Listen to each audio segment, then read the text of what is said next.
A'udhu billahi minash shaitani rrajim. Anasema Allah subhanahu wa ta'ala, innal ladhina amanu, hakika wale ambao wameamini, wa amilu salihati, na wakafanya matendo mema. Lazima viwili viendane hivyo, imani na matendo. Matendo bila imani hayatoshi, na imani bila matendo haitoshi. Innal ladhina amanu, hakika wale ambao wameamini, wa amilu salihati, na wakatenda matendo mema. Mwenyezi Mungu anasema, inna, hakika sisi, la nudhi'u ajra man ahsana amala, hatupotezi ujira wa mwenye kufanya mema. Wale wenye kufanya matendo mema na imani watayakuta kama walivyoahidiwa. Anaendelea Allah kwa kusema, ulaika lahum jannatu adnin, hao ni wale ambao, ulaika hao, lahum wana wao, jannatu adnin, mabustani ya milele, kwa maana hiyo ni pepo. Tajri min tahtihimul anhar, yenye kupita chini yake mito. Sawa watakuwa katika mabustani hayo. Yuhallawna fiha, wakiwa wamepambwa katika mabustani hayo, min asawira, vipambo. Hivi ni vipambo. Min dhahabin, ya dhahabu. Wayalbasuna thiyaban khudra, na watavishwa wao nguo za kijani kibichi.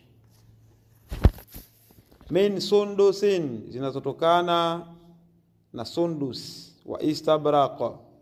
Sundusi ni nguo za hariri, wanasema hariri nyembamba, hariri laini. Wa istabraq, na hariri nzito. Mapambo hayo ya huko peponi. Pia muttakiina fiha ala al-araik, hali ya kuwa ni wenye kuegemea wao katika viti, wamestarehe. Muttakiina fiha ala al-araik, wameegemea wao katika makochi, kwa maana nyingine. Ni'ma thawabe, malipo yaliyo mazuri hayo. Wa hasunat murtafaqa, na ni mwisho ulio mwema. Wa hasunat murtafaqa, na huo ndio mwisho ulio mwema. Allah tujalie tuwe miongoni mwa hao. Fadrib lahum mathala rajulaini, ja'alna li ahadihima jannatayn min a'nab, wa hafafnahuma binakhlin wa ja'alna bainahuma zar'a. Kwa hiyo baada ya kumaliza kisa cha watu wa Ahlul Kahfi, ikafuata kidogo maelezo. Hapa kuna kisa kifupi cha watu wawili. Anasema Allah, wadrib lahum mathala ar-rajulaini, wapigie mfano wewe Muhammad, mfano wa watu wawili. Ja'alna li ahadihima jannatayn min a'nabin, tulimjaalia mmoja wao mabustani mawili ya mizabibu. Mabustani haya ni mashamba makubwa mawili, min a'nabin, ya mizabibu. Wa hafafnahuma binakhlin, na tukayazungushia mabustani hayo kwa mitende. Waja'alna bainahuma zar'a, na tukajaalia kati ya mabustani hayo mazao mengine ya nafaka, kama mahindi, aidha mpunga, mtama. Tilkal jannatayn atat ukulaha, kila moja katika mabustani hayo, atat ukulaha, yamekuja matunda yake, yani yamezaa kabisa. Walam tadhlim minhu shay'a, na hayakudhulumu chochote. yani kama ni mahindi yamezaa sawa sawa, mpaka mtu akipita anasema ili shamba kweli. Kuna kuzaa kwa kawaida, alafu kuna kuzaa kwenye kushangaza. Yani kama ni mbegu ile ya mahindi ya kisasa inatoa mahindi mawili, basi imetoa mahindi mawili alafu yote yakawa makubwa, shamba zima ikawa ni hivyo. Ndio mfano wake. Atat ukulaha, yamekuja mazao yake, yani amepanda na yakaja. Sawa, waja'alna bainahuma zara. Kilta aljannatayn atat ukulaha wa lam tadhlim minhu shay'a, na wala haikudhulumu chochote katika yale mazao. Yani hakuna hata mmea mmoja ambao haukuzaa, kwamba kipande hiki kidogo hapa kimefemea. Wafajjarna khilalahuma nahara, Allah asema tukapitisha katikati ya mabustani hayo mito. Kwa maana kwamba sababu ni mashamba ya kumwagilia, ndio maana yakaitwa mabustani. Na kila moja limezaa sawa sawa. Alafu katikati ya mashamba hayo kuna mito imepita, inamwaga maji mashambani. Neema kubwa sana huyu Bwana alijalia. Lakini istoshe, wakana lahu thamarun, na alikuwa bwana huyu na mali nyingine. Wakana lahu thamarun, na alikuwa bwana yule na mali nyingine. Fakala liswahibihi, anasema katika mali zile nyingine pia alikuwa na wanyama kama mbuzi, ng'ombe. Alikuwa na mali nyingine tofauti tofauti mbali na yale mashamba mawili. Wao ni walikuwa marafiki wawili, marafiki wakubwa sana. Yeye mwenzie hana kitu, lakini huyu amejaliwa namna hiyo. Fakala liswahibihi, siku moja akasema kumwambia rafiki yake, wa huwa yuhawiruhu, na hali ya kuwa anabishana naye, anajifakharisha, anamwambia hivi, ana aktharu minka malan wa a'azzu nafara, mimi ana aktharu minka mala, mimi nina mali nyingi kuliko wewe, wa a'azzu nafara, na nina kundi lenye nguvu vile vile. Wadakhala jannatahu, na aliingia katika shamba lake siku moja. Wa huwa dhalimun li nafsihi, wa huwa dhalimun li nafsihi, na hali ya kuwa akiwa ni mwenye kuidhulumu nafsi yake. Qala, akasema akiwa katika moja ya shamba lake, ma adhunnu an tabida hadhihi abada, sidhani kama itaondoka neema hii milele. Kuna kisa kimoja, bwana mmoja alikufuru kama hivi. Alisema kabisa, hii Mungu hawezi mimi kunifilisi hizi mali. Yani huyo Mungu mnayemsema huyo hawezi. Hebu angalia, kwa siku unaingiza kiasi hiki, huku nimetega. Yani kuna watu wanaamini kwamba maisha ni mipango Kwa mipango yake ilikuwa iko sawa kabisa, kiasi kwamba yeye alipokaa pale, mwisho wa siku zinaingia tu faida. Ameshatega mitego huko nje. Mwenyezi Mungu akaja akampa mtihani siku moja. Ametoka katika shughuli zake za kawaida, aliporudi Mwenyezi Mungu akawa amembadilisha sura yake. Yani hakuondoa chochote katika mali zake, ila alimbadilisha sura yake. Yani wewe sio kujua ni fulani, unavalishwa sura ya mtu mwingine. Kwa hiyo akawa yuko vile vile mwenyewe anajiona, lakini sura yake imebadilika kumbe. Ni ya mtu mwingine. Sasa alipoingia nyumbani kwake, ni vile vile akashazoea, anaingia hapa, uulizwe na mtu. Anashangaa watu, jamani mwizi. Jamani mwizi vipi? Mimi si fulani. Wewe si mke wangu fulani. Jamani tena anajua kabisa. Ikabidi yule bwana akaanza kumshambulia pale. Shambulia akapelekwa katika mahakama za kisheria. Alipohojiwa, jamani mimi ile miradi mimi ni fulani, ile miradi ni yangu, na mimi sio mwizi. Yani huyu jamaa bado ni kiburi, anapigwa tena. Wewe sio mwizi vipi? Wakati wakaja pale wake zake na watoto wake, nyinyi mnamjua huyu? Si hatumjui huyu. Huyu mtu katoka huko kaje kaingia ndani achukua hivyo, yani anataka kujimilikisha, bafu anatujua, anajua mpaka akiba zilipo. Huyu mwizi inawezekana huyu muda mrefu sana ana patrol kwenye hii nyumba bana, anajua mpaka pesa zilipo, anajua mpaka miradi yote. Jamani mimi ni fulani. Kwa hiyo ilichukua muda kidogo, akaja akakumbuka kwamba nilikufuru. mimi ni fulani. Mwenyezi Mungu akarudi kwa Mwenyezi Mungu. Kweli siku hiyo akamrudishia furaha yake na wake zake na watoto wake. Kweli wewe sasa ilikuwaje? Mimi sijui, ila kuna neno niliongea kwamba Mwenyezi Mungu hawezi kunifilisi. Baada ya hapo kashapigika sana. Kwa hiyo akaamini kwamba jambo la kumfilisi Mwenyezi Mungu mja wake ni kitu kidogo sana kwa namna ambayo anayojua yeye. Sasa ndio huyu bwana hapa alifikia kipindi akaamini kwamba haiwezekani zile mali alizokuwa nazo kuja kuondoka. Sawa Hasa kilimo cha umwagiliaji ni kilimo ambacho kinawatia watu kibri sana. Kwa sababu hawategemei mvua ya Mwenyezi Mungu. Lakini wamejisahau kama maji wanayotegemea ni ya Mwenyezi Mungu. Wametoboa chini visima, wanamwagilia mashamba muda wote. Nyinyi kwenu kiangazi wenzenu wavuna mahindi, wavuna mazao. Sasa kinawatia watu kibri kwa kuona kwamba wanavuna kwa nguvu zao. Kwa hiyo huyu bwana naye alikuwa ni miongoni mwa wale wanao kilimo cha umwagiliaji, alipitisha mito mule mashambani mwake. Kwa hiyo nyinyi mkitegemea mvua, yeye anacheka tu. Hayo anajua asiwezi kufilisika. Sasa nitafilisikaje wakati maji nayo bwana? Maji yako uko yanakopatikana wayajua, yamebakia kiasi gani? Kwa hiyo alisema wadakhala jannatahu wa huwa dhalimu li nafsi. Siku moja aliingia katika bustani yake hali ya kuwa akiwa ameidhulumu nafsi yake, akiwa ametakabari. Qala ma adhunnu an tabida hadhihi abada. Akasema sidhani kama itaondoka neema hii siku moja milele, sidhani. Haitoshi, akaendelea kusema wama adhunnu sa'ata qa'ima. Hapo ndo alipokuja kuharibu sasa. Hapo ndo alipoharibu zaidi. Wama adhunnu sa'ata qa'ima, na sidhani kama kiyama kipo, sidhani kama kiyama kitasimama. Pia akasema wala irruditu ila rabbi. Haya, tufanye ndio kiyama kipo sasa.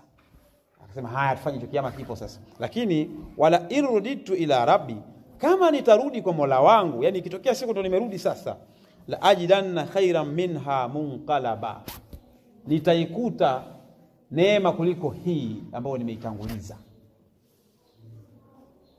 Mwenyewe akasema kama nyota njema huonekana asubuhi. Kama hapa duniani tu niko hivi, basi nikifika huko kwa Mungu itakuwa ni zaidi. Qala lahu sahibuhu wa huwa yuhawiruhu. Akasema yeye kumwambia yule jamaa yake hali ya kuwa anamjibu. Yule muumini sasa akamjibu yule jamaa yake kwamba akafarta billadhi khalaqaka min turabin, hivi unamkufuru yule ambaye amekuumba kwa udongo, thumma min nutfatin, kisha akakuumba kwa tone la manii, thumma sawaka rajula, kisha akakufanya mtu sawa sawa. Unamkufuru huyo sawa akafarta billadhi khalaqaka min turabin, unamkufuru yule ambaye amekuumba kwa udongo, thumma min nutfatin, kisha akakuumba kwa tone la manii, thumma sawaka rajula, kisha akakufanya mtu. Yani huyo aliyekupitisha hatua zote hizo ndio unemkufuru kiasi hicho. Allahu akbar. Lakinnahu wallahu rabbi, akasema yule bwana mu'min, lakinnahu wallahu rabbi, lakini mimi naamini yeye ndiye Mwenyezi Mungu ambaye ndiyo bwana wangu. Wala ushiriku bi rabbi ahada, na wala simshirikishi Mola wangu na chochote. Walaula idh dakhalta jannataka qulta ma sha Allah, basi laiti unapoingia katika bustani yako ungelisema masha Allah, ungesema hivyo, hiyo ndio ingekuwa sawa.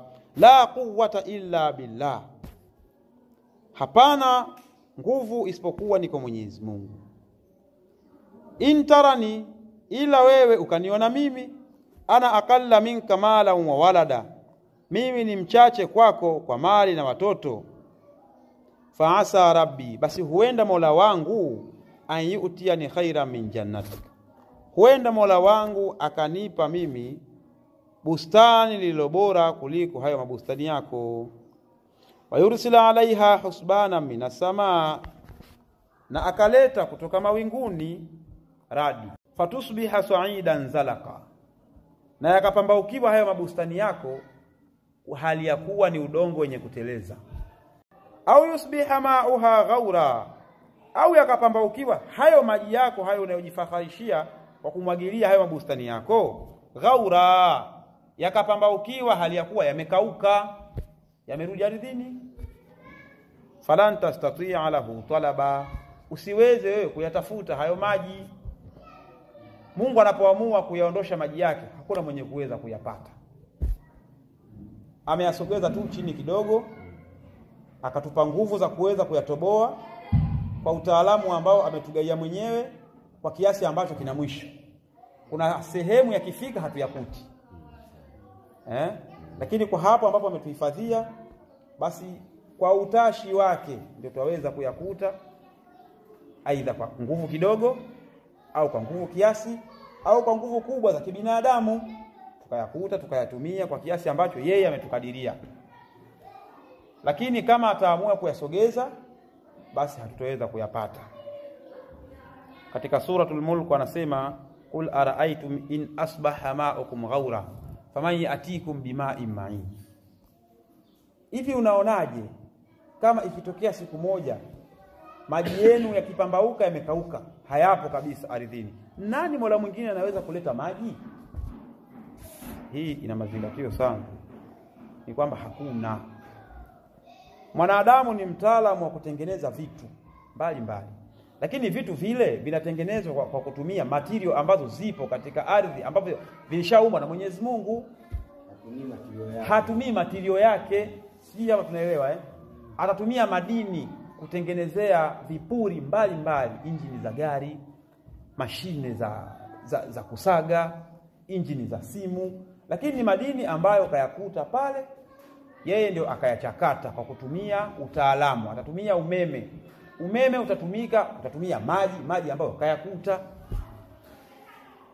Utatengenezwa na vifaa labda chuma ni madini ambayo kayakuta. Kwa hiyo mtu hana chake isipokuwa yeye anaungaunga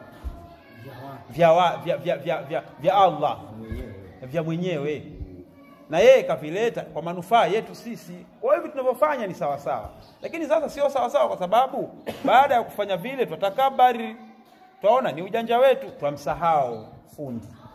Tujenga nyumba hizi dari safi kabisa, gypsum, lakini nyumba hiyo gypsum ni madini hayo, labda itakuwa ni mawe, itakuwa ni chokaa, hiyo itakuwa ni nini, chokaa imechimbwa pale mlimani, kaenda kwenye kiwanda.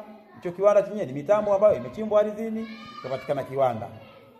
Sawa Kimetumia maji, kimetumia mafuta ni madini ambayo imechimbwa ardhini, hakuna kigeni. Ikatumika hewa hapo kupulizia, lakini hewa hiyo ni ya Allah Subhanahu wa Ta'ala. Ikajengwa hapo. Nyumba ikajengwa ikatimamia. Nyumba imetumia nguzo zile ni matofali ni mchanganyiko wa mchanga na simenti na maji, lakini maji ni yale ardhini, simenti imechimbwa, mchanga ni huu, ikapatikanika nguzo ikajenga nyumba.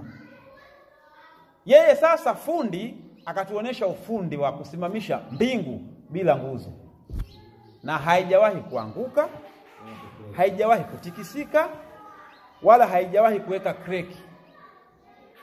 Wewe utajenga nyumba, lakini baada ya miaka 50 hiyo nyumba madhubuti sana hiyo utaikuta imeweka kreki. Lakini mbingu ya Mwenyezi Mungu imekuwa iko kama ilivyo tangu wewe unapata akili mpaka utaondoka, pengine umeishi miaka 80. Sio wewe, tangu babu yako kaiacha mbingu iko vile vile. Kuna nyota ziko 3 ziko pale juu, ziko pale, zitasogea kidogo tu hivi kutokana na mzunguko wa dunia na jua, lakini hakuna siku kwamba zile nyota hazipo.